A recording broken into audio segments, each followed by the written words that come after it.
The power of associations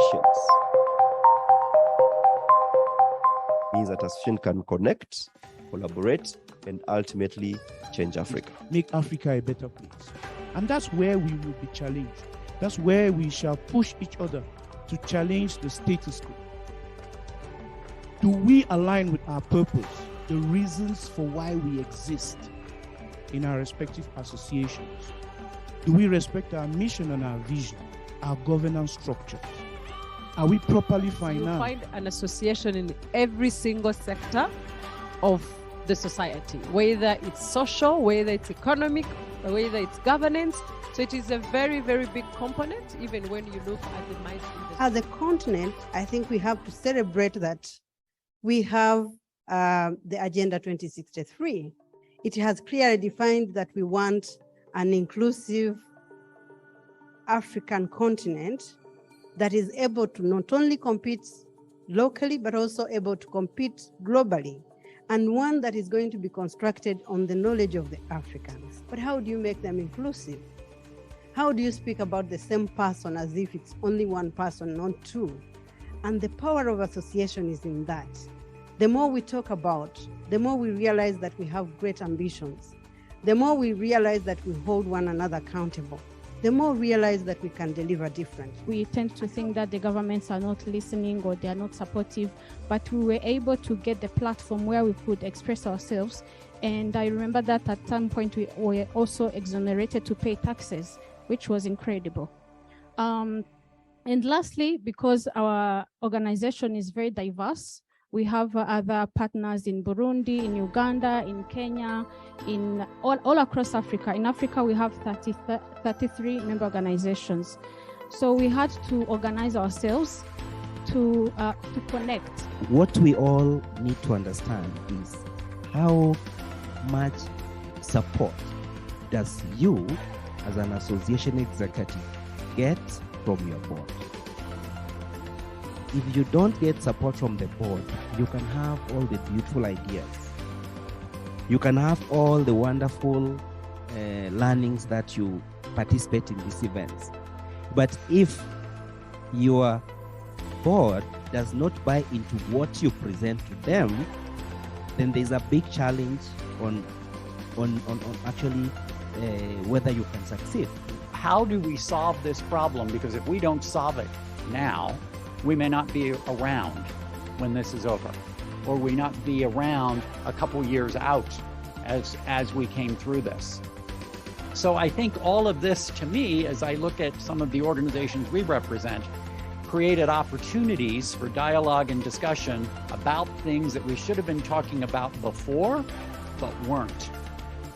And now some things that we come out of this and say, we have to change the way we do business, because we heard some different things from our members. We heard some different things from our stakeholders that we now need to be addressing differently.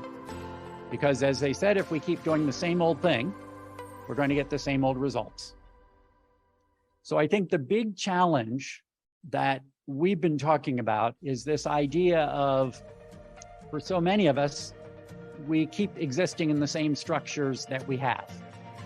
And many of those structures are decades old. And I'm not sure those structures are going to carry us forward with the challenges and the opportunities that we saw come through the last 2.5 years.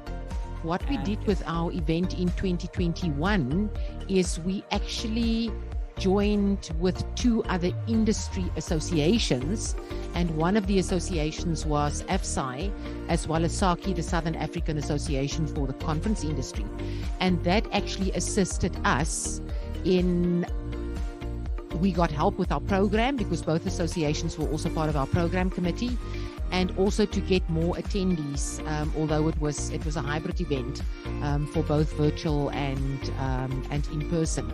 So yeah, a learning for us was definitely to work even more closer with regards to events with relevant industry associations. When we talk about collaboration, I think for the longest time possible, collaboration remains a word.